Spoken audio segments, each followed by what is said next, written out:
On today's episode of Titus and Tate, we are officially 1 week, Tate. 1 week. Until the start 7 of the season. days. It is happening. We are back. College basketball is back, and to get excited. I mean, we tip off in a week. The Champions Classic is 1 week from today. We have decided for our big blowout preview here at Titus and Tate, we are going to go through every Division I game that will be played this season, pick winners and losers, both money line and against the spread. We are going to do over-unders for every single, all 358 Division I teams. We are doing all of that on this podcast today. I'm kidding. We're not. No. Wow. I was going to say, Titus, I am fully unprepared for that, but I'm ready. Run through the teams. Run through the games. If we actually did that, I would have every team, I would have. No, I'm going right logic, wrong pick the whole season. Just show what I picked early on and say things have changed since then. Right logic at the time. Wrong pick. There's a 100% chance my math wouldn't add up, and I would have teams just winning way too many. Like I would forget that some teams have to lose these games. Yes. I would just pick. You're like Maryland's going to win 31 games from what I'm seeing.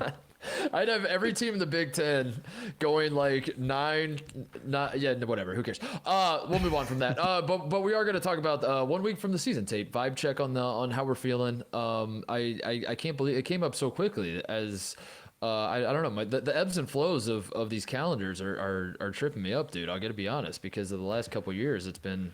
Obviously different. So now I look up, it's football season. The World Series is still going on. And I was like, oh my God, we're a week away from college basketball. We're here. We made it. We're going to talk about the vibes we're feeling. And we're also going to talk about a couple suspensions. Kofi Cockburn. I was going to say, we did the last time we spoke to each other, we did secret scrimmage season. And that was a whole, rollout from all these teams. But now it's suspension season. Now we have to figure out who is going to miss the first few games because of prior engagements, occurrences, whatever you want to call it. And, we got some big updates on that. I think I said on the last show, Kofi Cockburn was on the chopping block and he gets 3 games. And Jay Billis is upset. We got to talk about that. It's wrong. It's wrong. Kofi Cockburn suspended. Jalen Wilson was also suspended Kansas. That one's not as fun, though. That's not fun, That one's not as fun. The Kofi Cockburn one's more fun to talk about. So we're going to talk about that. We're going to talk about our vibes, our feelings 1 week out. The final countdown is here. The final Coach K season is upon us. Yes. I cannot wait. We're going to talk about it all. But first, Woody Durham.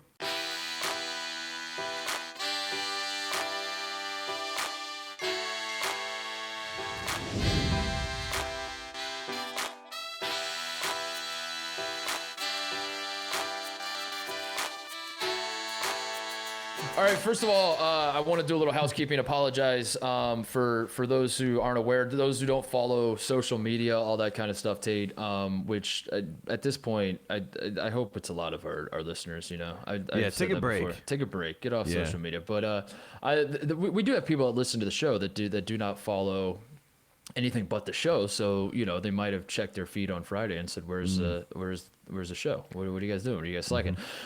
So I just wanted to say, I wanted to first of all apologize. We did not do a show on Friday, and anytime we skip shows, I do want to break down why it happened, so we are transparent with the audience. Yes. And this time there was a death in my family, and I had to go back to Indiana. I don't want to talk about what happened. I'll save it for the end of the show because I might start tearing up, and we'll just I don't know if you really care, I'll talk about it at the end. We're gonna get into the college basketball part, but I just wanted to open up and say we did not do a show on Friday because there was an unexpected death in my family. And I'm a family man, Tate. And when tragedy strikes the family, I drop everything and I fly back home and hug up on the people I love. So that's what I did. And we did not do a show because of it. But we are back, and I need this. I need fun things to talk about. And nothing is more fun in the world to me than college basketball. 1 week out, the Champions Classic is next Tuesday. Which the games for those who don't know, because this is confusing. I got to say this. I want to start this. First and foremost, welcome back. You know, the friends of the program missed you. We send a lot of love to the Titus family, and it's good to have you back. It's good to have you here, and it's good to have an escape. Thanks, college basketball, Titus, for you and I is an escape, but it's also like a family. It's a different kind of thing, and come back to your college basketball family. We love you too. We know you're Titus family. We're so happy you went back because you had to go back. And shout out and happy birthday to Coach Titus as well. We got to make sure we do that on the other side. But yeah, back to college basketball. He's 65. Yeah, this college basketball is like Olive Garden, Tate. We're all family here. No, I was saying Champions Classic next Tuesday. I want to start with this. This is my opening thought on this show as we're 1 week away from the start of the season, and it's this. All the promotion for the Champions Classic is Coach K farewell tour. yeah. No, it is they don't do a good enough job. This is my complaint every year about this stuff. They don't do a good enough job actually explaining who's playing who and at what time the games are. Yes. They just like every commercial I see, every graphic I see is just like Michigan State, Duke, Kentucky, Kansas, Tuesday night. Boo, boo, boo, boo. And then I'm like, who's playing who again? And who's first and who's second? And I guess it doesn't matter. They're like, play the promo again. Yeah, play the promo. Coach K, Bill Self, Magic John Johnson. Calipari. Yeah. I'm like, all right. That's great. I'm trying to remember like where are these teams ranked and who's playing who? And it's like, quit asking questions. Just turn on the TV and watch. Brands. So, I looked this up. We got clarity on this, Tate. The first game is Kansas versus Michigan State. That I believe tips at 7:00. But okay. You know, it's the ESPN. It'll be the ESPN screwy deal where like Kirk Herbstreit will come on to talk about the college football playoff ranking, and they'll actually tip off at like 7:17 or something. Yeah, Eastern. of course. Yeah. And then Duke, Cincinnati is still the 6th seed, even though they are still undefeated. Yes. Yeah. And then Duke, Kentucky's after that. So that is opening night. Those are not, despite what people may think, those are not the first 2 college basketball games that will be played on the season. But that's what ESPN wants you to think. So I guess we'll just roll with it. Those are going to be the first 2 games of the season. I was going to say, I don't even count those games. I think the season really starts that weekend. You know, that's when I really start to lock in. But the Champions Classic always has our attention. Like you said, we have all the national brands. But what ESPN is asking us also is, how big will Duke win in Coach K's farewell tour? That is the headline of the ACC preview. This is not the Duke preview. This is the ACC basketball preview brought to you by ESPN, because that is the question. How big, Titus, how big will he succeed in his final season? We're all eyes on Coach K. You and I pointed this out. The last time we went to Champions Classic, they have 4 faces on the wall. It's the coaches. It's the coaches. It's always the coaches. Yeah, no, those are the real champions. The players have exactly. never. People forget the college basketball players have never won. It's actually the opposite, isn't it? The coaches never win the title. I was about to say the players never actually win titles. It's only the coaches that win. Well, the coaches say that, but at the end of the day, you know. But is it no? I'm thinking of the. I'm an idiot. I was thinking of the gold medal. That's what it was. That's what I was thinking. I mean, like how the coaches, like Coach K has never actually won a gold medal because coaches don't get medals in the Olympics. You should bring that up every Coach K.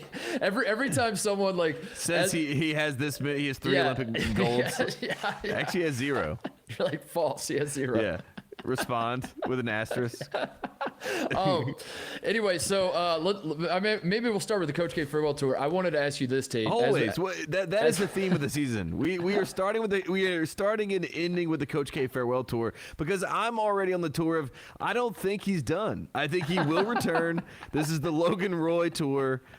John Shire has 1 more year to wait. I'm already getting ahead of it, so we'll see what happens. I wanted to do an overall vibe check though, 1 week out as the season nears, and teams are, the secret scrimmage season appears to be behind us. I think it's officially exhibition season now. Yeah. Yes. And teams are quickly realizing they might not be as good as they thought, or they're better than they thought, or I don't know. We're in that part of the season where coaches are like, shit, this is I thought we were going to be in a better place than we are. Yeah. Whatever.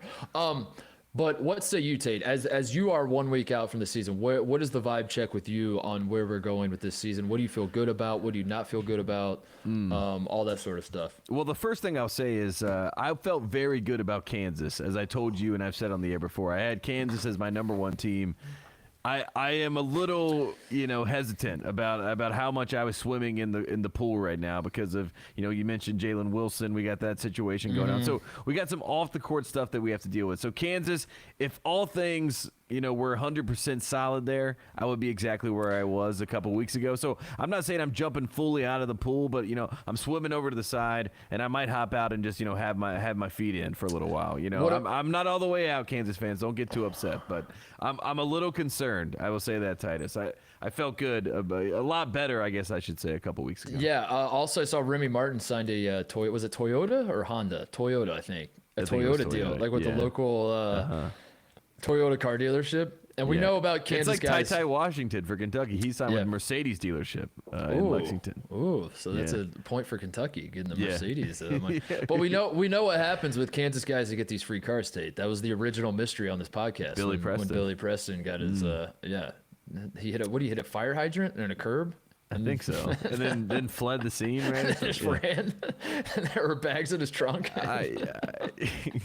What in the world? What a wild time. Yeah, Fun that time. was a great time for content, you know. It really was. It really, really was. I want to start with this with my vibe check beyond the Coach K farewell tour, which I'll get to in a second. I put myself on a timer. I put it in my calendar. I literally did. I could show you my calendar if you don't believe me on my phone, that I had to make a decision about UCLA by the start of November. Okay. Because I was very wishy-washy, and there's one thing you can't do in this business, Tate, and it's be wishy-washy. You have to have takes. The people are listening. You either wish or you wash. You decide. Yes.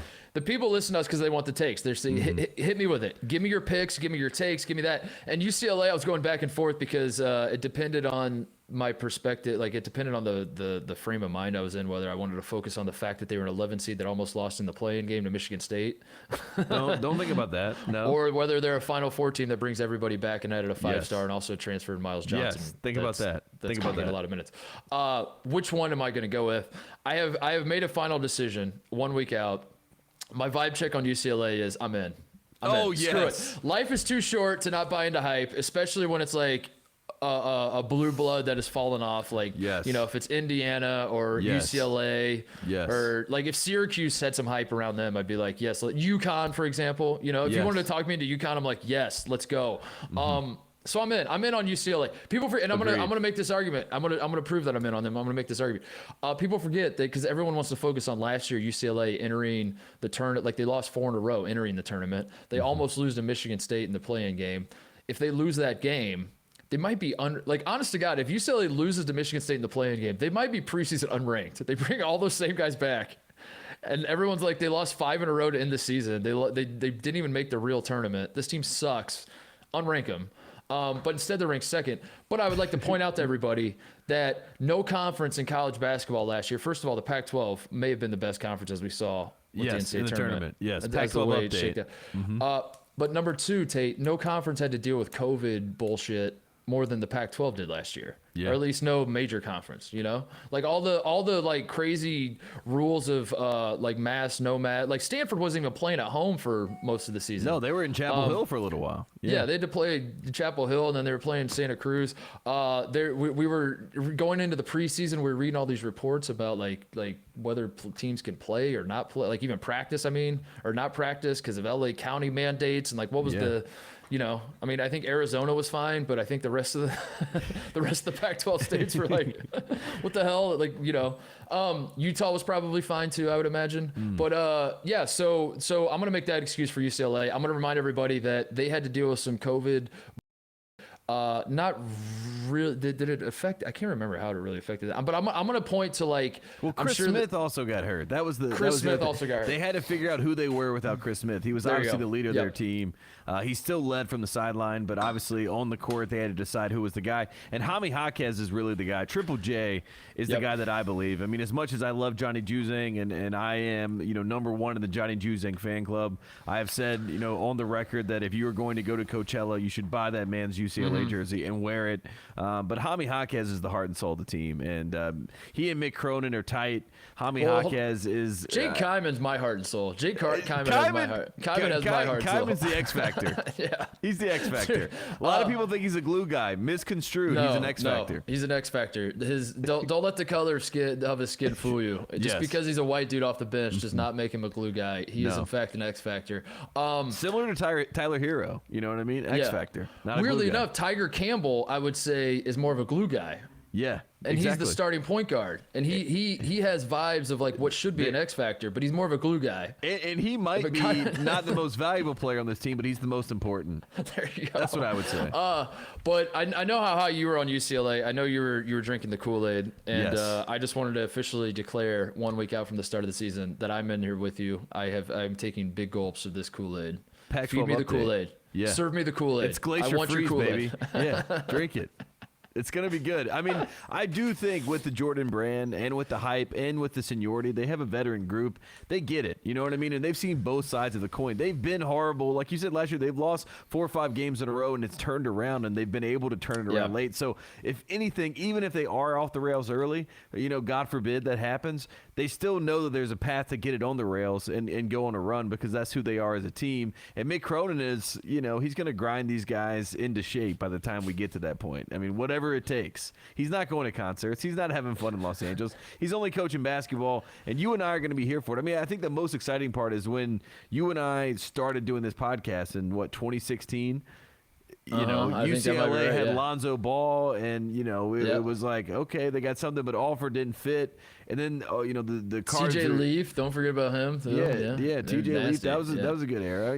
But they had some players, but it just didn't all really fit together, and they seemed desolate at the end of Steve Alford. We were in Chicago, and we saw them at the CBS Classic, and to see where they are now, we owe them, like you said, to jump on the bandwagon, to be a part of the hype. And even if they fall apart, like I said, they can figure it out. But it's our job as, the media to say, hey, they deserve this hype. I think that's exactly it. Was that I was like, I'm in a position where I have no choice but to go down with the ship. I've witnessed the rise and falls and ebbs and flows and whatever else. And as you said, watching what appeared like we watched it didn't end up being Steve Alford's last game, but it felt like Steve Alford's last game when at the CBS Classic. It was the second to last. It was the second to last, right? Because then they lost to Belmont at home, and that was the last.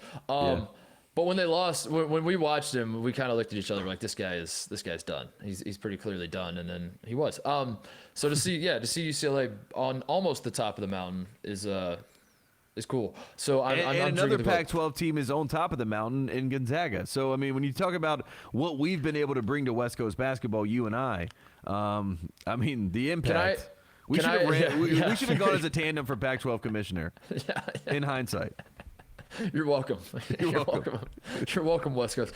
By the way, vibe check on Gonzaga. I want to also clear up some stuff here because I've been rattling around thoughts in my head about Gonzaga. Because listen, Gonzaga is going to be very good. And I have been carrying water for Gonzaga for a long time in the sense that I don't think that, going back to like the 2013 team, I would fight battles for Gonzaga where like they would always roll through the WCC, and I think fans nationally would say that's cool, but they're going to choke in March. And then I got very angry about that. I remember doing a rant on this podcast I think last year when Gonzaga was wiping the floor with everybody, and I was like, if you still think that these guys choke in March, you're out of your mind. And then they lose in the national title game, and I'm sure there's still some people that are like, see, told you, they choked in March. Oh, they're out there. They're out there.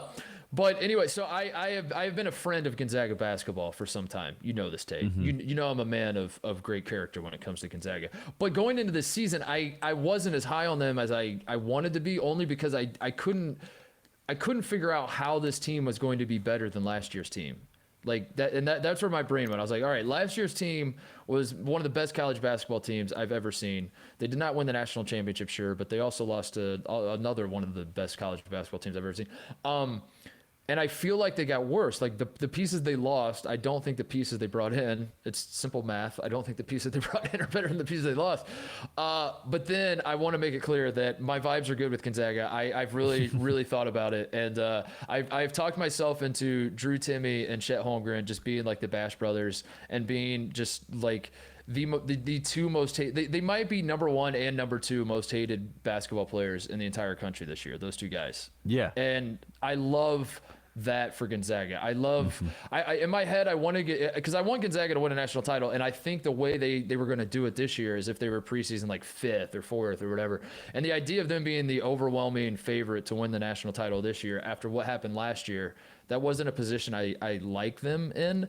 But then I thought about, like, I just closed my eyes and pictured Timme and Holmgren just, like, I don't know, trolling opposing fan bases on the road. and I'm back in, and I'm like, yeah, Drew they're gonna be great. Yeah. Timme is Christian Laettner for this generation, and he is going to make more of an impact this year in that direction. And I think Chet Holmgren is that NBA player star Cherokee next to Parks. him. Yeah, I mean, exactly that kind of vein. I mean, that's who Gonzaga is opening themselves up to, and they could have easily won a national championship and gone undefeated last year. I mean, I think we forget that just because the last thing that we saw was them getting blown out, they were one game away from being iconic forever, and a team that we have to say is bar none the greatest team ever. That's what the conversation would have been like. And they added a 5-star kid to replace a 5-star kid. Of course, Corey Kispert goes away as well, so that will have an impact. But by the end of the year, it was Drew Timme's team, no doubt about it in my mind. And now that'll be even more imprinted on a guy like Chet Holmgren, who plays a similar position and will learn some things from Timme. Timme's going to be the face of college basketball, and he is going to be hated. And I think that's going to be a good thing. You know, I mean, he's going to be beloved by Gonzaga. But someone's going to try to, slay that dragon. They're going to try to knock Gonzaga from the top again, and I think it's going to be great for college basketball. And so. I want to shout out Andrew Nimhard, too, who is awesome. So, like, Jalen Suggs, I mean, we love you, but, I mean, Nimhard's going to be fine. Nimhard's going to be very good. In fact, he was very good last year. He just kind of blended in with the rest of what they had going on. He's going to be – Rasir Bolton is awesome. We know this. Gonzaga is going to be really good, which this isn't me going out on a limb. This is me catching up with the rest of America, where I was just kind of like, I want to believe, but I can't get there yet.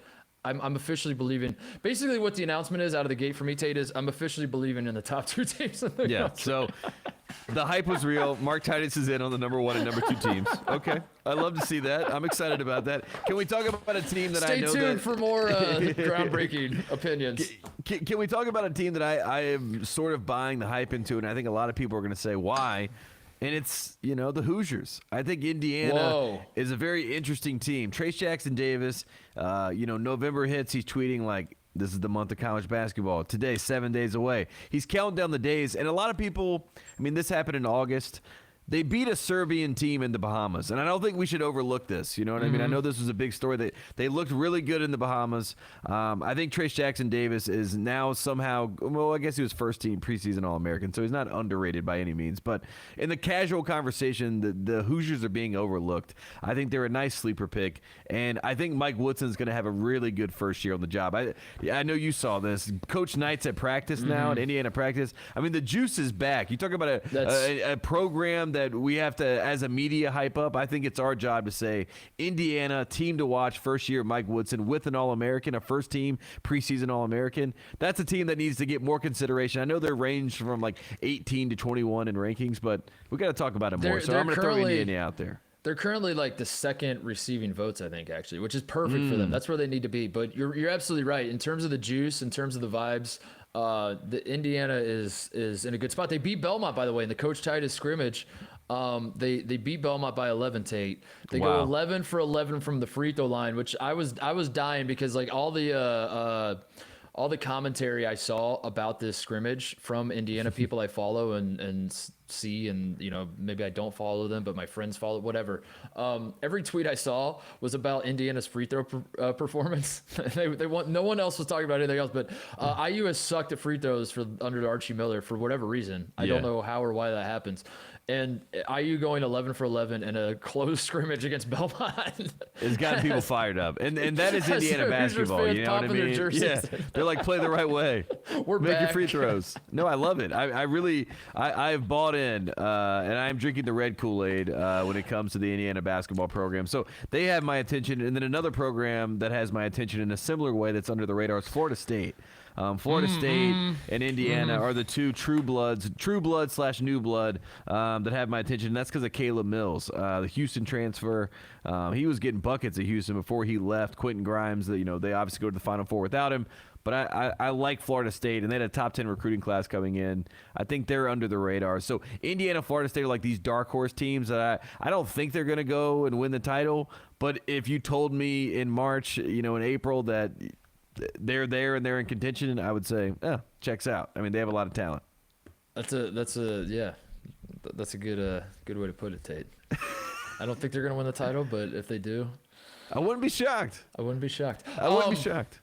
You know what else I feel good about, and then we'll get to the parts that the things we don't feel good about. Okay. I feel great about Paolo Banchero. Ooh, do I feel good about Paolo Banchero? Oh no! Coach K did say it was not about him; it was about the players. So that's good. Tate, Duke won a game, 106-38. Are you scared? Paolo Banchero, I know you saw it. He had a slam dunk. He jumped over the.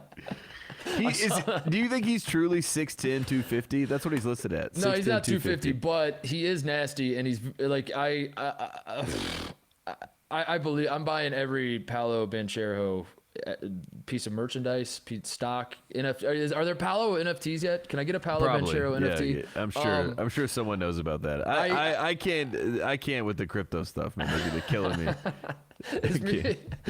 Me buying a Coach K farewell. That's what I should get you that for your birthday in March. A Coach K coin. Farewell tour crypto NFT. Where you told me it's worth $40,000. I'm like, okay. No, Paolo.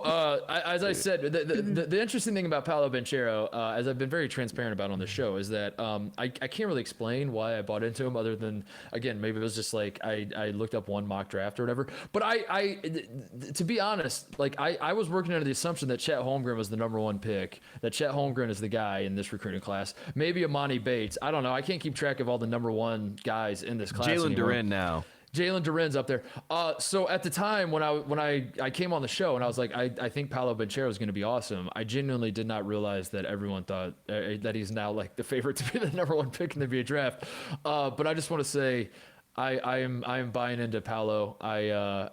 The Coach K farewell tour, Paolo Banchero coming together in a perfect harmony is going to be so fantastic. I think Duke is going to. I said this too. Ohio State plays Duke. I hopefully will be at the game. I think the Buckeyes are going to win that one. I don't think Duke's going undefeated non-conference, but I think Duke is going to win the non-conference. I think they're going to win because we're going to talk about the Coach K farewell tour. I think Duke is going to beat Kentucky in the Champions Classic next week. I think I think Paolo Banchero is going to have like a maybe not Zion type start to the season, but just absolutely explode. Oh my gosh. He is going to be very clearly the best player in college basketball. Talk more about Coach K. Stop talking about the players. This is it's all about Coach K. Coach K has coached this man up. He turned him into a 6'10", 250 power forward. Riddle me this. Since Paolo Banchero has been on campus, was he or was he not the number one pick before or after? You know what I mean? Like, because before I saw Chet was number one. Yeah. And as soon as he got to campus and Coach K put his hands on him, now he's number one. So yeah, it was all Coach K. Coach K developed him into a number one pick. Scott, he does it again. Duke is not going to win the ACC. They're gonna. They don't ever win the regular season ACC. We know this. But I'm telling you, Paolo Banchero is going to be awesome, and I'm excited about it because the vibes are right. I just based it off of I don't know. It just feels right. And I was watching a little bit of the exhibition game. I wasn't watching the whole thing. They were up 106 to who they played, like Winston-Salem State or whatever.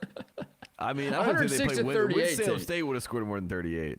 And Paolo looks awesome. I'm buying the hype. So there you go. Do with that what you will. Stephen A. Smith went to Winston-Salem State, by the way, and played basketball there, apparently. So there's something to say about that. I was watching what I was supposed to watch as I get prepared for Duke, and that was Coach K getting interviewed by Andy Katz.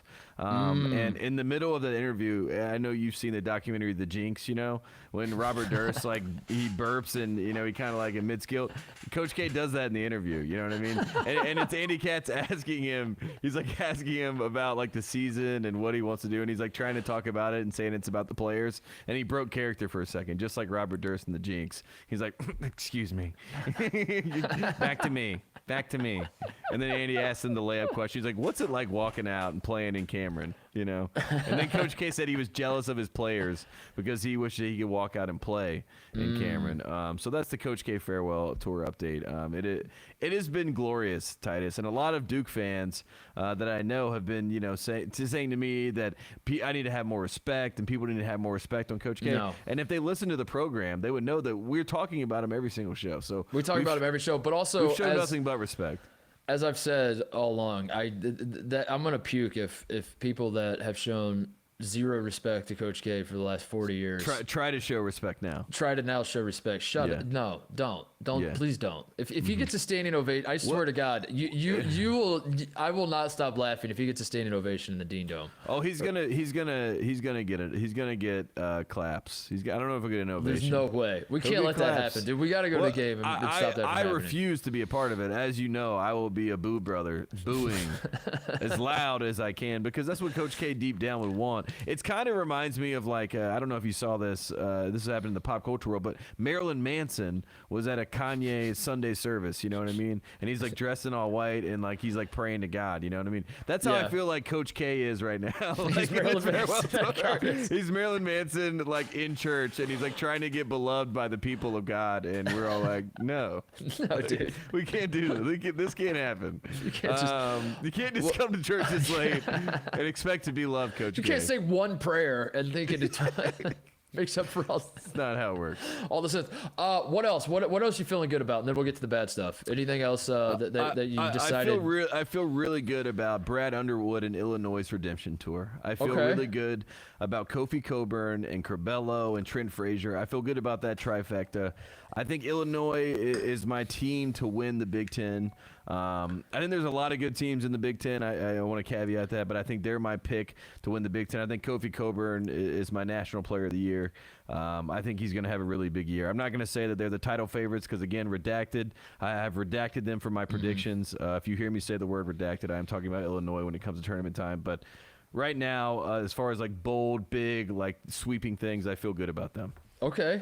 I like that. Yeah, I like that you've been consistent with your Illinois love. That's a smart play. I think this is 2005, some sort of 2005 thing going on here. I think with you, where you're trying to win over favor from Illinois. I want them to get their title. You know what I mean? Like they're a program that operates like title winners. You know, and I think like one of the things that they have to deal with is other fan bases coming in and saying, "Who are you? You never actually won a title." You know, and if they get that national championship and they can hang that banner, I think that They got a seat at the table. Yeah, my one theory is that you felt bad about 2005 and you're just trying to butter them up for that. My other theory is that you're scared of the 14-year-olds in Naperville that are on Twitter that are fired off tweets. Any 14-year-old on Twitter, I mean, is a villain. You know what I mean? They're a heinous individual, but good for them.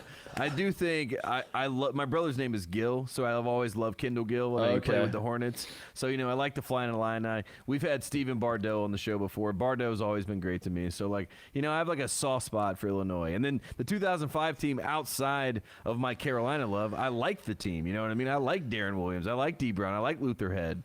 So it's a guilt, if anything, Titus. I mean, it's like hanging over my head. And then you saw, obviously, Ayo Dosunmu comes in the game for the Bulls in Boston and leads them on a big comeback, has 14 points, career high, and then says Brad Underwood got him prepared for that moment. So I feel like there's a lot of good Illinois energy. So I'm going to put that out there. And the fact that Kofi Cockburn, this is actually great for Illinois. Katie Underwood is on our show. I mean, come on. Yeah, that's right. She was an intern for our show. Also, Kofi Cockburn getting suspended for that's actually good for Illinois. I think it's actually funny, and it's actually piss him off a little bit. If you miss the story, off the scent too. You know what I mean? If you missed the story during that stretch where Kofi Cockburn was going pro, but also in the transfer portal. And his one announcement was like, I'm 100% not coming back to Illinois based on all of the things I'm doing, which is like entering the draft and entering the transfer portal and all this stuff. And then he ends up coming back to Illinois. During that stretch when he thought he was going pro, he apparently sold. He did what the Ohio State football tattoo guys did, which is like take all your memorabilia that you get and sell it off. And he did this. This is now, by the way, I know it's so stupid. This is now, by the way, legal per NCAA rules via the name, image, likeness stuff that has taken effect. Which makes it even worse, in retrospect, for all Todd Gurley getting in trouble for autographs. I mean, there's so many moments over time. But Kofi Cockburn did all of this apparently during June, somewhere in June he was doing it, literally weeks before the name, image, likeness rules went into effect. Yes. So he's kind of the last guy that's going to get punished for name, image, likeness violations. Which is ridiculous. Why can't we grandfather him in? That's the whole point. I mean, it really is dumb. but it's also, like you said, it's like kind of comedic at the same time. No, I think this is good. I think this is great for Illinois. So he's suspended 3 games. Yep. He's going to be more fired up when he comes back. I think this is great that Illinois gets to be like the last name, image, likeness. I don't know, they're Indiana Jones running right for the wall is closing and they're sliding in, or they're trying to slide in right under. They're the last ones. They're the last ones that the NCAA caught. And that's cool. That's you hang that banner if nothing else. You can't hang the 2005 banner. Hang the banner that's like we ended the last punishments. Yeah. Yes. We ended players not getting paid. That was it. We were the last ones. I saw the Big Ten was Big Ten stat of the day. They have the most NIL money as a conference. Did you see this? Oh yeah, yeah. Of course. They're number 1 in NIL money. So congratulations to the Big Ten. You did it again. The Big Ten will find anything to rank themselves number 1 in. They cannot help themselves. They will find, and now it's NIL money. So again, the Conference of Champions. Oh wait, no, not that conference. Hang the banner, dude. Hang the banner. What? Okay, so I had one more. Those are the. I had one more positive. Okay, I had one more positive thing I feel good about, which is COVID in general. I feel good. I feel good about this season not being. I feel good about like not having to talk about like who tested positive and what that means for. You know what I mean? Yeah. Like that was an absolute nightmare last year. Beyond like the real world part of the virus, then you're like taking it to sports and trying to suss out like I don't know. I feel good about that not being a thing this year. We can just talk about the basketball. Yeah, it's not talk about the basketball. Yeah, it's not like about what games or who's in protocols, what games have to get moved. I mean, we remember last year famously the Baylor Gonzaga, the title game was supposed to happen earlier in the year, and that game got moved. Which I was outside. I found out about the game being canceled as I was like trying to open the door to. We're like texting each other. We're like, "Are you on the way?" And you were like, "I was literally about to walk in."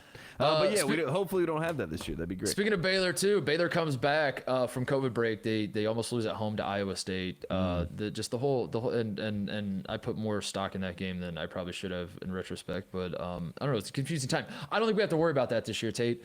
It's I feel good about that. So Me too. Good vibes there. Now let's get to the not fun part. What have you given some thought to? And now as we're a week out, you're saying to yourself, don't feel great about this. I think this is actually not as secure as I thought it was.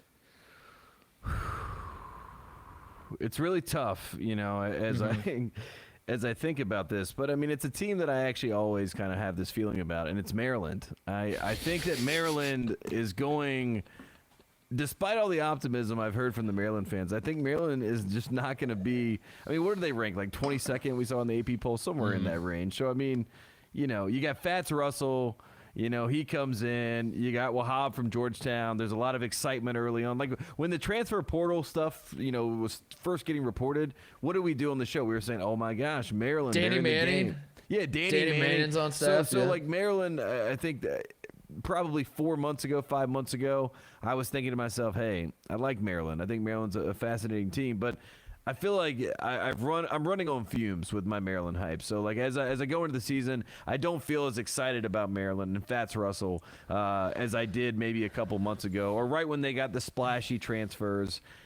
It just doesn't feel good, Titus. So that's my first no team. They are ranked. I'm sure it's a little bit, harsh, maybe because they're ranked so low. But I'm not feeling good about Maryland. It's gonna be, it's gonna be a typical Maryland. See, they're in purgatory. I think they're gonna be, they are going to be good-ish. I think they're gonna be ranked for most of the season. But yeah, losing a Daryl Morcell to Marquette was that is I've yet to see that fully explained to me. Big Ten Defensive Player of the Year, local kid, like he's the heart and soul of America. It's the equivalent of, like, he's better than Aaron Craft, but like Aaron Craft's what comes to mind. It's like if Aaron Craft transferred from Ohio State before his senior year, right? Yeah. Like that was my interpretation of it. I was like, why? What is happening? How is this? What? And I still have not got an explanation as to why this happened, how Mark Turgeon allowed this to happen. And listen, like he's not like. Morcell I think he was their best player. I don't know, maybe not like most talented, but like he was the guy to me when I would watch Maryland basketball. I was like, that's the guy that like puts his fingerprints all over everything. it's not like losing him is devastating in the sense of like top tier talent type thing. It's not like you're losing out on a guy who's going to be a first team All-American or whatever. It just feels like a piecemeal team, and they're not as good as they may even look as you would think on paper. Fats Russell takes a lot of shots, and Wahab. I mean, I think that could have been like more of a flash in the pan moment where he really got on and got hot for a little minute. You know what I mean? So it's like I just don't have the full faith in Maryland having this amazing season as maybe you could convince yourself into early on in the offseason. Yeah. More so leaving, though, I guess what I'm saying is like he was like a canary in the coal mine to me. I was like, there's something going on. He's here. like a heart. There's something. He's the heartbeat of the team at some level. And anyone that's the defensive player of the year, losing that is going to have some sort of effect on them. So, I mean, that's not really a major hot take, but Maryland. I don't believe in Maryland. Yeah, Eric their leading scorer's back. Why can I not say Ayala? God damn. He's back. So I'm with you. It's a piecemeal team. Dante Scott. Yeah. They got good players, but that's fair. But I think it's going to be typical. They were going to predict it to finish like 6th in the Big Ten or something like that. You know what I do love about Maryland, and I say this every single year about Maryland. As we ride the Trojan roller coaster of they won the Big Ten, by the way. We got to give shout out to Maryland for winning the Big Ten a couple years ago. Yeah, they did. So they did. They are officially in the Big Ten, but no matter how much the purgatory cycle goes around, and Maryland is just good enough for Mark Turgeon to not get fired, but not good enough to actually make a Final Four, be a Final Four threat or whatever. I genuinely do, that Scott Van Pelt will fight for his boys just as hard no matter what. He is going into this season. If he listened to the show, if he listened to us talking about him, he'd be like, you guys are way off base. We're going to be great. We're going to be fine. We're going to be just fine. Yeah. You don't think Wahab's going to be good with this team, with Turgeon? Yeah. He develops big men. Yeah. Look at that roster. Look at that. Danny Manning, one of the best big men coaches exactly. in the cave. With Qudus Wahab, are you nuts? They're going to be fine. They're going to be fine. My one team I'm worried about, and this is another clarity thing for me because I've been wishy-washy with. I ranked this team, I believe, second on both my fraud power rankings and my overall preseason AP poll. I forget if it was third or second. It is the Purdue Boilermakers. I'm officially worried about Purdue because secret scrimmage update. Purdue lost at Providence in a secret scrimmage, 89-88 in overtime. Which isn't the concerning part, Tate. The concerning part is this. They were up 14 with 10 to play, and Purdue fans are painting this picture that they just let their foot off the gas. They were trying some stuff. That's what you say when you lose a scrimmage. You say we were trying some stuff. We decided to throw out the 2-3 zone. We're never going to play 2-3 zone. We just wanted to see what it looked like. Yeah, we're just trying. It's a scrimmage. We're just trying some stuff. They choked away a 14-point lead with 10 minutes to play, according to the reports coming out of Providence.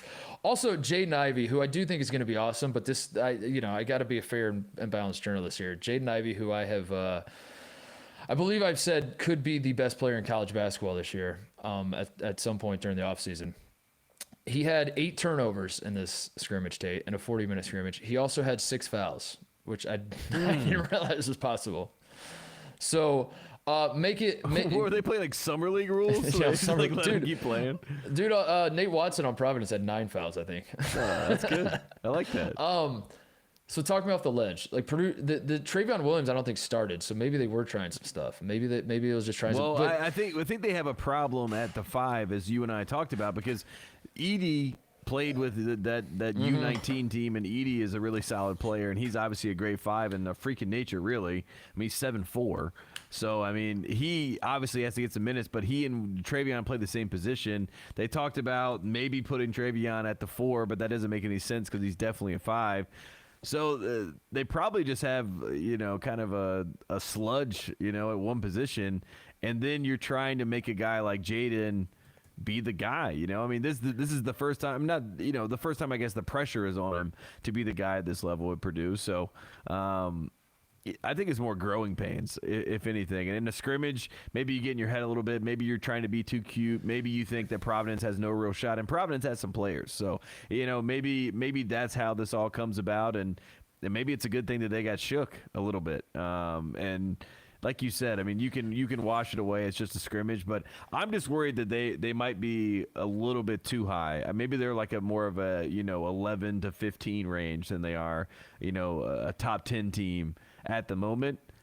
But I still believe in Purdue. I mean, I like Matt Painter, and I'm not done with Purdue. I'm not going to say I'm off the bandwagon. There's about 5 teams in the Big Ten you can really talk me into this year to be in national title contention, Final Four contention, and Purdue is one of those teams. Okay, I think Illinois or do I think Redacted is better than Purdue? Yes, I do. This is why I'm worried though about Purdue is because you mentioned Edey and Travion Williams. I'm worried about trying to piece together how this team comes together as a team. Their pieces are awesome. Edey, Travion Williams, Jaden Ivey might end up being. You could make if you want to make the argument, I'd listen to it. That the top 3 players on any team, like if you're playing a 3-on-3 deal where you're like, who has the top 3 players or whatever, they might have the 3 best, if that makes any sense. Mm-hmm. But how are they going to come together? Jaden Ivey, I'm like, on the one hand, I want him to have the ball in his hands because I think like if he just runs the show, he's going to just put up insane numbers and be awesome for Purdue. But on the other hand, can he both score? Is he a point guard? I don't think he's really a point guard. I think he's like he's like a D Wade type dude that's like, I get buckets and I need I'll get the ball in my hand and I'm kind of running the offense, but I'm not really a point guard here. That's the vibe I get from Jaden Ivey, which is worries me about like Mitchell. Yes, it worries me about like setting up Stefanovic, who can be an awesome asset for Purdue and is probably the best 3-point shooter in the Big Ten. So I'm worried about Ivey both being like the guy who has the ball in his hands, but also being asked to like set guys up. And I'm worried about Edey and Travion Williams like balancing out the minutes with like who gets to play when and how do they it is an art that I think that gets lost in basketball because it happened like in the NBA. Marcus Smart was talking about Jason Tatum and Jaylen Brown, and he's like they need to pass the ball because they play isolation basketball, but they don't play isolation basketball in operating areas to make the offense flow. You know what I mean? Like they're just playing, they catch the ball wherever and then they start dribbling and then trying to take you on one-on-one, but they don't operate where they force the double team and that gives someone an open lane. You know what I mean? So it doesn't impact the game. It's like it's a peripheral game. Yes, they're getting their points. Yes, they're getting their stats, but it doesn't impact the way that the game is being played. And I think with Jaden Ivey, he probably has all those one-on-one moves, probably all that, in his bag. He has all that. But he has to learn how to play the game to affect the game. You know what I mean? And that's like the next level. When people are like, why is Rondo so good? Or why is Jason Kidd so good? It's like, because he works out of operating areas that make you have to double and come help and move, and then it opens up lanes for other people. And then therefore, everyone's eating, everyone's touching the ball. We play great basketball and we win the game. Yep. And that is like the next level of evolution for Jaden Ivey. And that's going to take some time. That is a progress. That is a process that will take some time. So I'm not freaking out. I've looked at this box score enough, Tate, from this secret scrimmage where it seems like you were like on the message boards with the producers. No, I've really studied this box score and I've come to a strong conclusion that Purdue it's not Purdue's year like I thought it was, and it pains me to say because I am a Purdue booster, as you know. But you are. I'm worried about how this team's going to fit together. I think the talent is there, but I'm worried. And speaking of which, mark me down, by the way, as also being worried about Texas. I've talked myself into circles about Texas as well. That was my next team. I'm worried about Texas. That was my next team that I was going to throw out because, the hype is insane, dude. I saw SI put out their top two. Number 2. I was going to say whoever's doing the PR for Texas basketball has done a fantastic job. But Marcus Carr is now, I guess, considered one of the best players, if not the best player in the country. Marcus Carr, okay, I'm going to say this, and this is hater. This is salt. I'm going to preface it by saying this guy has killed Ohio State. You should think he is from what he's done to Ohio State. Listen, every time this dude, and you don't need to look it up because I know it's true, this man averaged in the 8 games he played against Ohio State or whatever it was, he averaged 39 points a game. 39. And was 8-0. We never beat him, and he averaged, whether that's true or not, that's the truth that I believe. That's how it felt, yeah. So this is I'm a hater as I say this. I'm going to preface it with that, but I'm still going to say this, Tape. This man has gotten 2 coaches fired. He played for Kevin Stallings. Stallings got the boot from Pitt. He transfers to Minnesota. Pitino gets the boot. right? And then Ben Johnson comes in, and now he's transferring to Texas. He's not going to get Chris Beard fired. That's not my point. The point is, maybe this man puts up numbers, but does he win basketball games? Yeah, is going to be the question. Yes. How are Andrew Jones and Cordy Ramey and I think like what's happening with Texas? I think is what happened with Nevada that one year. I don't know why that's the team that they've been on my mind a lot. No, but lately. you're right. They have 10 guys that could actually play, and on paper, like they have 2 starting fives at Texas right now. But does that mean that they have 1 starting 5 that's actually really good? You know what I mean? Yeah, or does that mean like a guy like Timmy Allen from Utah who transferred in, and what do you average at Utah? Like 20 and 10 or whatever. Or Trey Mitchell from UMass, like any of these guys that have come in. Yeah, I think the thing that you tell yourself is that all of these guys are going to average the same. Like Marcus Card's going to bring his 19.5 points a game from Minnesota to Texas, and oh my God, add that production plus Timmy Allen's production plus, ask you from Kentucky's production plus, and you start like putting it all together. You're like, holy hell, this team's going to average 171 points a game. Yeah. But they're not. They're not going to average 171 points a game. I think Texas is going to be very good. I would put them at like the I don't know 9-10 range somewhere in the preseason. Yeah, and that's where they should be. But now they're like top 3, top 5. Dude, the Texas hype is out of control. It's insane. It's insane. They're on my list, and the other team that was on my list with the hype is Kentucky. I think we have to be honest about this. If North Carolina went 9-16, there's no way they're a top 10 team the next year. I don't care who transfers there. No. I mean, they went 9-16, their worst record since 1926-27, and they are a top 10 team coming into this year. And they have a lot of guys. Mintz is still there, and he's one of their best players last year. I mean, I know Ty Washington's supposed to be this supreme talent, but are they really a top 10 team? Yeah, they are. You know Take everything I just said about what's not going to happen with Texas, where all the production's going to come together and they're going to average a ton of points. That I believe that's going to happen in Kentucky. I think Kentucky, all those guys that have I wouldn't be shocked if it happens. And, I'm not shocked if it happens, but I will say it is amazing to me how quickly the hype just came right back. I mean, congratulations to John Calipari. I respect it. I see it. I acknowledge it, but my goodness. I mean, it's a tree. Like, they're basically waiting on the 3 guys who were in high school to come be stars, as they always do. And then the talent that they had last year. I mean, and then C.J. Frederick. And, I mean, look, I love Davidson basketball, but, I mean, we saw Grady last year. We saw him in person. And, Titus, he was not who we once saw. No. You know what I mean? He's a different player. He doesn't even shoot like he used to. I don't know. But, I mean, I have some red flags about Kentucky being a top 10 team off the rip. I'm with you. I understand the frustration. I would be frustrated too if I was like, Carolina. It's a blue blood frustration. It's a blue blood. You are the 4th blue blood on the preseason rankings. Kansas and Duke and Kentucky are ahead of you. I understand that, but I don't know. Put me down. Like I think you just have to. It's the same logic I was using with UCLA. I think like it's my role as a media guy to just buy into the hype for the Blue Bloods. I think you just have to. I think you just don't ask questions. You're just like Ty Washington. Yes, know nothing about you before I watch your exhibition stuff. But I knew nothing about you, but I believe in you. I believe that you are the guy. I believe that you are the next John Wall, Ty Washington. I didn't like what I saw in the scrimmage either. So I should say that I did get eyeballs on the team. But no. Kentucky's going to lose on Tuesday. Duke's going to beat Kentucky. That's going like Duke's. I see it in my head. It's clear as day. But I'm not selling Kentucky. I'm not too worried about Kentucky. But yeah, I'm with you in that. Like if they win 9 games and then they, because we are talking. I have caught myself like thinking like Keon Brooks is back. Mintz is back. Like they have their leading scorer and their leading rebounder back. And usually with Kentucky, on a 9-16 team. Yeah, exactly. So, like, who cares? Exactly. I mean, if anything, I would think that's a detriment to the team, right? Yeah, that's what I'm confused about. I didn't know that just because it's the next year they got that much better. That's where I'm confused. I'm gonna do my official position on Kentucky is wait and see. I think. Yeah, I mean, look, me too. Look, they might come out and blow out Duke, and I'm eating my words, but I'm worried. Where else are we? One thing I don't feel great about in general is the Champions Classic. In fact, I'm gonna expand the entire take and say early. I don't feel great about the early season. I don't know why we call them preseason tournaments in general. The excitement around them, the MTEs.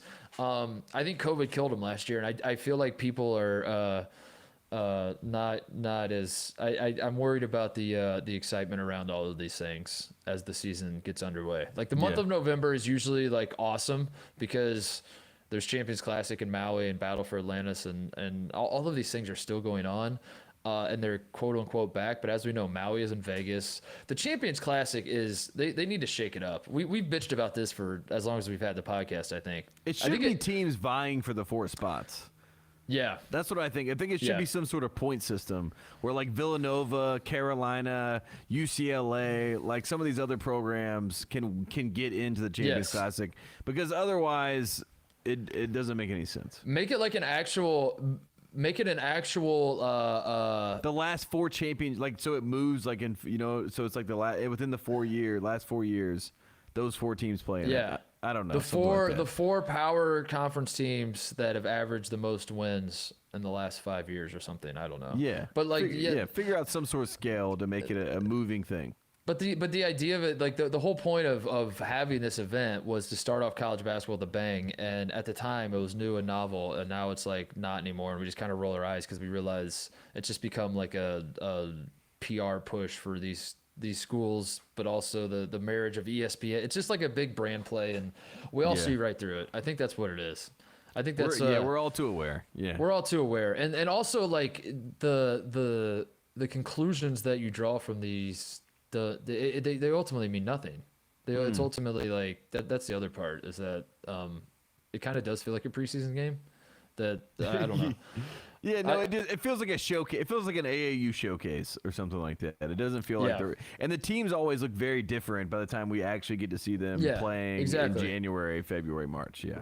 They should have just shuttered the Champions Classic after Zion and RJ and Cam Reddish and Jack White beat the hell out of Kentucky and Indianapolis. You and I were joking about Jack White being the starting 5 for Duke. You know what I mean? At the time, that's what Kay thought he was.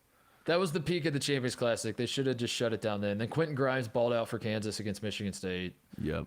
Yeah, there's a great example. Quentin Grimes balled out for Kansas, and I was like, "Oh my God, this guy's by far the best player on Kansas." And then in 2 months, he's transferred. If the NBA draft was the next day, Quentin Grimes was going like 3rd, and Tyler Hero was going undrafted, and that's why we don't believe in the Champions Classic. Yeah. What else? What else are you feeling worried about? You don't love? I mean, honestly, as I go through the list, it's not really like the top teams that I don't really love, but I still don't love that San Diego State hung the banner before they went to the NCAA tournament. And we were down there. I still don't love that. I don't know why that's still in my head from 2020 before we lost the tournament, but I for whatever reason, I'm out on San Diego State. I don't know if it's because I'm in on UCLA and maybe there's like inherent bias there, but I'm out. I'm out on San Diego State this year. I don't believe they're so they got some votes for the top 25, but I don't believe so. I like that. I like that. I like that straight shot at San Diego State out of nowhere. After they were so warm and welcoming to us. And I could have asked you, is there anything else? And you could have just said no. And you're like, no, I do have one more thing. No. I mean, I was thinking like as a UCLA, as a full UCLA guy, we just had to say that. Who is UCLA's rival? Who are we worried about if we're UCLA fans? Arizona. Was it Arizona, right? Tommy USC. Lloyd. Doesn't USC usually beat UCLA in basketball? Yeah, we were there. Remember? Crazy. We were there at the end of the regular season when they did the last second shot. Yeah, that was. We've been to the last few. Like I feel like every time I've watched USC play UCLA, USC wins. Yeah. So there's something so we there. We got to fix that. We got to fix that. And Tommy Lloyd, let's clean that up. I didn't bring up Arizona during the teams that I'm interested in, but I think Arizona's going to have a good year with Tommy Lloyd. Dude, shout out Ben Ackerley, Arizona walk-on. Did you see this clip in the scrimmage or in the exhibition game? This dude Ben Ackerley gets in and sprays one with 9 seconds on the shot clock tape from the logo, the midcourt logo. Wow. He's got his heels on the logo. Wet. Yeah. It was amazing. Shout out to him for that. Did you know that Kerwin Walton made 24 logo threes in a row? Do you know that? Can't wait. You know what I feel good about? I feel good. You know what I'm worried about? Put me down for being worried about this. Here's a vibe check. I'm worried about your belief in North Carolina. I'm worried about the other shoe dropping. Don't be. I'm not. Look, if it doesn't work out this year, we're building towards the future. You know what I mean? I believe that we have the. Dude, after the last show we did, Caleb Love. After the last show we did, man, I'm worried about you being able to keep it in your pants if North Carolina starts out like 5-0 or something. Oh, it's over. If we beat Purdue and Villanova, you're going to hear me going after the AP pollers for the disrespect. So much disrespect towards Hubert Davis.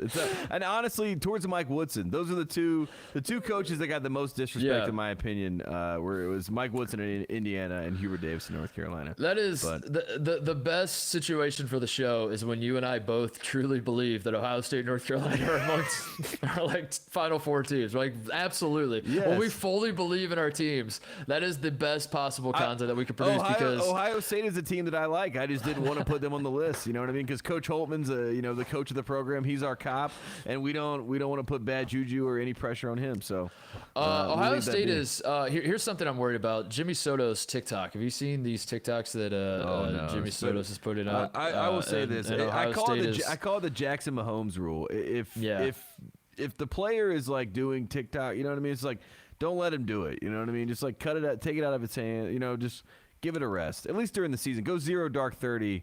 Zero dark TikTok. Zero dark TikTok during the season. Okay. You can use every other social media, but if you have no idea what I'm talking about, Jimmy Soto is a role player on Ohio State, to put it kindly, and he is a TikTok quote unquote star. I don't know what constitutes a star, but nothing good. I've been getting these sent to me just constantly by people like, come get your boy. Like I got friends texting me. I got people sending it to me on Twitter. Like what is it? Because EJ Liddell and Justice Suing and Kyle Young and all these guys that like are the face of the program, the faces of the actual great players are getting caught up in this state and they're appearing in these TikToks. I'm worried about that with Ohio State.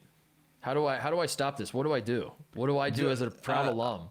It's hilarious. There's like a TikTok kid at Carolina that I don't know his name, but he's like he does little dances, but he can't dance. He's like a little white fraternity kid, and people keep sending that to me all the time. And I was like, I don't know. I don't have TikTok. I will never have TikTok. In fact, I think all the time, like when I turn, I think maybe when I turn 35, I'm just going to go dark on social media, forever and just be done with it. Because I did see, like, Peaky Blinders, they asked him, about being on the internet, and he was, like, too old for that. I want to be able to say at some point I'm too old for that. But the TikTok thing makes me feel that way. And I don't know anything about Soto's TikTok. There's a TikTok kid at Carolina that is ruining the brand. He's literally ruining the university's brand with his TikToks. Literally, like, a menace to society. I don't know how to stop him. I don't know what I can do about it, but it sounds like you're having similar problems. So my solution, this is the final countdown. Let's get rid of TikTok. Like let's get, because it's only hurting brands of our schools that we love. So we are zero dark TikTok. Get rid zero of it, dark Operation Zero Dark TikTok. I'm worried about Ohio I love State. dancing. You know what I mean? But this isn't dancing. These are just like motions. Was the original TikTok with college basketball? Wasn't there a video of Marcus Page and Roy doing something at that was like, I mean, what am I thinking of? Happy. It was Marcus Page, right? It was Happy. Yeah. It was Happy. It was Pharrell. Yeah. And Roy had a hat on, right? Marcus had the hat on. Marcus had the hat on. Okay, I'm trying to remember. That's when I knew we weren't going to win the title. Immediately. See, there you go. That was the original TikTok, and you're concerned. You're like, what are we doing here? No, I was like, no. This is, you know how it is. Like sometimes sometimes in college when you're a college star, like the year after you become a star, you kind of have like this. It's like a little bit of a letdown, like a little bit of a. It's just there's just more hype on you, and there's more scouting on you, and there's more tape on you, and all that sort of stuff. And I think when you throw in a TikTok dance on top of that, you have no hope. So get Soto out of there. Don't let him do any TikToks. I don't know how to stop it though. It's not good. I'm very worried about that. All right, what else is there? Shoutouts, closeouts, wrap this up. Or you got another thing you're not worried about? No, let's do shoutouts because I got to shout out Villanova. Did you see that? This was a video. I'm sure it was on TikTok, but the elevated court. As they're storming the court, people falling down and collapsing. I don't know what to do with that, but if Villanova has a big game at home that they win, it looks like it's going to be chaos. But shout out to the fans. Shout out to the elevated court. That's like pure comedy. You know what I mean? Like a lot of people are like, what's funny nowadays? What can you say? What can you say? What you can do is have an elevated court and have people fall on their face because there's nothing funnier than that. So Every time, appreciate that, Villanova. Every time I see a discussion about court storming, which is not exactly what this was, but it's court storming adjacent of all these players. It's in the same category. It's in the same category, and all the people tripping. I will never forget the Iowa State game at Iowa State in Ames, and Iowa State wins. This was almost 10 years ago now, and they stormed the court, and this was like a huge discussion amongst the college basketball media types because one of the reporters that was at the game broke his leg, Tate. Yeah, got stormed. There was just everyone was losing their minds. They're like, we have to ban this immediately. This guy got trampled. He got his leg and then the guy tweets from the hospital, like he gets out of surgery and he was like, I tripped over my own feet. He's like, the court store had nothing. He's like, I tripped over a cable and snapped my leg in half, and that's what happened. It had nothing to do with the court store. And then everyone was like, oh, okay, never mind. Well, back to my original point. But anyway, yeah. Oh, that was so funny. That was so funny. Well, this video I think is good PR for court storming. You know what I mean? Because it's kind of like do it at your own risk. You know what I mean? You might not make it. Yeah. I want to shout out Division II Point Loma, who beat the absolute snot out of Pepperdine. Are we worried about our Pepperdine, our sleeping giant Pepperdine Waves, Tate? In an exhibition game, this one does not count. Pepperdine is still 0-0 on the season, but they lost an exhibition game to Division II school 77-50. 77-50. They didn't just lose, Tate. They lost by almost 30 points to a Division II school. They miss Mo Williams. Just kidding. I forgot he was on Cal State Northridge staff with Mark Gottfried. But they miss they miss the energy that we brought to the building. We went to our one Pepperdine game. Pepperdine should be good. They had Colby Ross last year, who obviously goes on to the NBA, so they lose their point guard. That was a real big talent for them. But you know how Lorenzo Romar works. He's going to get some, a four-star guy that kind of went by the wayside. He's going to get them to go back and play for the Waves. So might not be this year, but I believe Romar will figure it out. He'll find some talent, but that's not good news. Who was was it Kanye or Drake that went to the Pepperdine game, like right before we went? I think it was Drake, right? Was it Drake? I think it was Drake. All right, we got to get Drake back in the fold. Well, that's pretty much our shit. Like Drake is a little bit of our guiding light. You know what I mean? Like he's been to Villanova and said he's a Villanova fan. He's been to Kentucky and took an airball 3. He loves McGill. He loves so many college basketball teams that we're a part of. Yeah. Do you think Drake was at this game? At the Division II Point Loma versus Pepperdine exhibition game. Yes, there's a chance that he was at this game. Yes. Cut to the video. What's the video? Was it Durant got hurt, or was it Clay, or whatever? Where he's pretending when he's just like Durant. It was Durant. Yeah, in the finals. It was like obviously this has changed because Durant. Remember, Durant was like, "I'm coming back to play," and everyone was like, "I don't know if that's a good idea." And then he was balling out, and then he went down. And then Drake pretended to be upset. Yes, exactly. Drake pretended to be upset. Oh my God. Live look at here's a verbal tweet that I should have tweeted a week ago. Live look at Drake sitting courtside as Pepperdine loses by 27 to Division II Point Loma. And he's like, damn. Yeah, that's what I see. That's what I see. What else we got? What other shout outs? Honestly, I know that I said on the show that North Carolina played Notre Dame a couple weeks ago, but they played Notre Dame this weekend, and it wasn't good, Titus. It was not good at all. I don't know how you win at Notre Dame. So here's what I'll shout out. I'll shout out Cincinnati because I think a lot of people were saying like, whoa, Cincinnati's 6th in the CFP rankings and, yada, yada, yada. But to win and beat Notre Dame, like the phantom calls that this program gets at home, I mean, it's unbelievable these calls. And for Cincinnati to go there and to beat them, I think you have to beat them by 2 touchdowns to win in South Bend. And Cincinnati is a very, very good football team, and they should be considered for that 4th spot. Oregon gets the 4th spot. Ohio State number 5. I think Cincinnati should have jumped and got that 4th spot, and then Ohio State be 5, and then eventually Ohio State takes Cincinnati's spot. You know what I mean? That would be like the right way to do this. The rules of operation, so to speak. Here's my question about the football playoff. Put yourself in a Cincinnati fan shoes, or Wake Forest. Say Wake Forest is undefeated. How about that? Hey, you want to hear something crazy? You know who else is undefeated? The only 9-0 team in the country. Literally, the only 9-0 team. Who's that? Like San Antonio? Oklahoma. Oh, dude, get out of here. Oklahoma. Get out of here. No. Oklahoma is 9-0. Oklahoma's garbage, the number dude. one. I know they're garbage. terrible. I know they're garbage. But if the Big 12 has literally been erased from the college football. They're 9-0, Titus.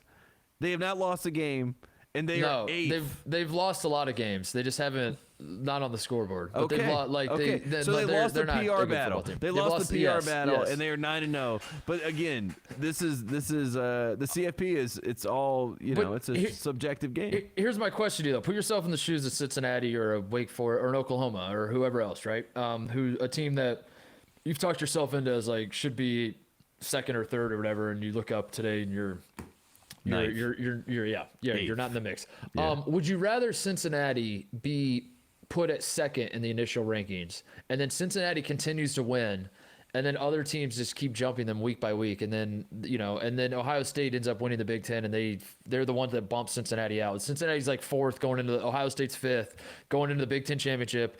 Ohio State wins, and then they jump Cincinnati, and then you're now heartbroken as a Cincinnati fan that you fell out. Or would you rather the committee just be honest up front and out of the gate? They're like, yeah, we're not going to put you in, FYI. You're not getting in. I think it's better to just be honest, right? Because I agree that it's fine to be up front, but then you automatically, you've admitted what we all know is that it's a rigged system and that they have no chance to actually go to it. So, why even play the game? At the end of the day, if you're Cincinnati, you're like, why are we even here if we have no actual shot to actually be in the game? And we all can be like, yeah, why are we here? Should we just come up with another championship where there's like the power championship and then what do they call them, the G5? The G5. Like the G League. Then we have a G5 championship over here, okay? And if Wake Forest goes undefeated, they better be in the playoff. And I'll say this: if Wake Forest goes undefeated in Alabama, they better be in the playoff. You better respect the ACC. They better be in the playoff. And get Alabama out of here. Alabama get Bama out of here. Get Alabama out of here. I think the whole reason I went on the college football tour I went on is so I can speak from a place of authority, because I've seen these teams in my own eyeballs. I see the college football people love saying that, like the Joel Platts and the Kirk Herbstreits of the world. I saw Bama. Yeah. I saw Bama. I saw them up close. I saw that front line up close, and that front seven up close. I've seen them work. I've seen Bama, Tate. I've seen Oklahoma. I've seen Ohio State. I've seen Oregon. I have seen who else is in the Bama, get them out of here, get Oklahoma out of here, and put Ohio State in. I mean, I think Ohio State will be in by the end. This is a great year for Ohio State to win the title. You know what I mean? As the four, we're not going to win the title, but I think Georgia's winning the title. Georgia's definitely better than everybody else. You guys are the 4 seed and you guys play Georgia. I'm taking Ohio State money line. Yeah, I mean, I like that situation where we got nothing to lose. Oh my God, that is Georgia's nightmare. But if we meet Georgia in the title game, we're screwed. If it's if we're the three, we're not beating Georgia. You're meeting Georgia 1-4. That's the game. That's the game. But next year's Ohio State's year. Next year we're preseason number 1. Next I hope year. Kirby wins. I hope Kirby wins. By the way, Ohio State in the first ever college football playoff era where they put out the rankings, how they saw it, like they did tonight. When they did this version of this in 2014, the very first look we got at the playoff picture, Ohio State was 16th, Tate. Just to illustrate how dumb this whole exercise is. The year that Ohio State won the national title, they were 16th in the initial college football playoff rankings. Yeah, because you guys had no quarterback, right? That was like we lost to Virginia Tech at home that year, and everyone counted us out, and then we just slowly started climbing back up. But the point isn't even about Ohio State; it's about the general ACC football. I mean, are you kidding me? What was Wake Forest tonight? Who was 16th tonight? That team's winning the national title. Wake Forest is number 9, so they're going to win the title. I think I believe in Clawson. The claw fence. That's what they call his offense, the claw fence. Shout out to Tate being the one guy still watching ACC football. Now that Clemson sucks. Tate's still there churning it out. We're all just trying to figure out who the new top dog is. You know what I mean? And now we got the Cats out of the way. We got the Tigers out of the way. We're all trying to figure it out. So it's a lot of fun. If Wake Forest isn't in, I'm gonna have a real problem on the show. I want Fox to give me a VOD where I just attack the whole system. I'm like, tear the system down. It's broken. The system is broken. Ole Miss is number 16 this year, so congratulations to Ole Miss. 2-loss Ole Miss. They lost to Auburn and Alabama, but they're going to still find a way to win the national title. Congratulations. Lane Kiffin, a national title. Who'd have thought? Anything else? Is that it? That's all I got. I think that's all I got. Yeah. All right. That's Great it. show. Are we going to do a preview on our next show? Or are we going to do, because we've done in the past, we've done quadrants where we rank every team, we go through that, but the season starts in less than 7 days now. So I almost feel like we should do like a maybe an awards or like a, interesting storyline. We should, yeah. To be honest, I wanted to do it this week, but No, exactly. That's what I'm saying. We'll do a lighter version of it. And at the end of the day, the season doesn't really start, as we all know. Doesn't really start until the ACC Big Ten Challenge. We need a Tate counter of when the season's actually started. The ACC Big Ten Challenge. That's when it really starts. You just like retweet scores that are posted, and you're like, the season still hasn't started yet. Yeah, it doesn't count. And then Carolina beats Purdue, and you retweet that, and you're like, season started. Exactly. As soon as we beat Villanova, season started. And here we go. The season has officially started. As we all know, college basketball starts at the Mohegan Sun in Connecticut. That's what it is. College basketball season doesn't start until I get the text from Rosti, and it's like, let's have a big year. Did you see he's eating food with coaches now? He's upgraded from media members. Yeah, it's good. Should we have John on the show? We need to have one of those types on. I'm trying to think of who it would be. I mean, Andy Katz is our guy. Andy Katz is always going to come on the show. But I mean, Andy's on every show, and he deserves a break. We can't keep asking him to do everything for us. He interviews everybody. Have you seen the Coach K interview, by the way? You need to watch it. If you're at home, go watch it. I watched like 10 seconds. He has a Robert Durst moment. I know Jim, our producer, he loves the jinx. I know he loves that. Or he goes and takes the piss and says, "Yeah, I killed him." No, yeah, he's mic'd up, and in the interview he goes and takes a piss and goes, "I killed them, all of them." And then it's pictures of like all of the Coach K successors that didn't make it. It's pictures of Josh McRoberts just like Wojo, saying, "I was the number one recruit in the country, and you have me setting screens for JJ Redick." What the Taylor hell? King. There's like Michael Jabinajay. Rashid Suleiman. Oh man, the season. Oh my god. Never mind. I lost my. We were talking about Andy. Andy. I feel like I've gotten dumber about college basketball weirdly by having Andy on because I know that when we have Andy on every week, he can just like explain stuff to me, and I don't have to like, you know what I mean? Like there'd be a situation would happen in the past that I would have to like read out, like the Carolina Weinstein report. You know, I read every single word of that damn thing. If that dropped tomorrow, I'm like, I'm not reading that shit. Just have Andy on. I'll ask him about it. That was back when I thought everyone in the media read everything, and then I realized that no one reads anything. That was like that was like when like it was all broken for me. I was like, wait a second. So I read this report. What the hell? No, you get the initial PR blast gets put out and frames the story, and then everybody reacts from that initial framing of the story, and that's kind of how it works. And that's why when you're in journalism school, all the journalists are like, I really just kind of hate the PR department, and the PR department's like, those idiots over there won't give me a pull quote. Oh man! Oh, I had one more shout out. Shout out Donda Academy. They got another kid. Kid from Nashville who's committed to Rutgers. Braden Moore is the kid's name. They're putting together quite a squad, so keep an eye on that. Donda Academy there is a documentary to be made about what is happening with the Donda Academy, and I don't think it's a good documentary. You know what I mean? I think it's a Fyre Fest type of situation because there is no school here. I mean, I have friends that are in Simi Valley that have a place there, and that's where Donda Academy apparently is, and they didn't know that. There's no. No, I mean they didn't know that. They were like, what? Like no, like and that doesn't put exist. Them to use, man. They got to be our Donda correspondents. Could you imagine? We have Donda correspondents.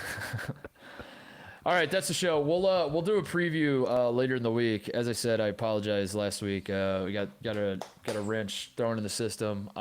For I don't know. There's not really a story to tell. It was my grandma passed away. It was my father's mother. She was 82 years old, so it wasn't exactly. I don't think the headlines would classify this as a tragedy. Tate. She lived a full life, a life full of love, all that sort of thing. But it was definitely unexpected in the sense that she was still, living at home and her and grandpa just, I don't know, living everyday life. Her health was, so-so. I don't know. You're 82 years old. What does good health look like at that age? But it came out of nowhere. When my dad called me and told me the news, it surprised me. It shocked me. I was not prepared for it. So we went home and we dealt with it. But I don't know. Shout out to my dad, I guess, is my final shout out to Pops, who. I'm sorry, buddy.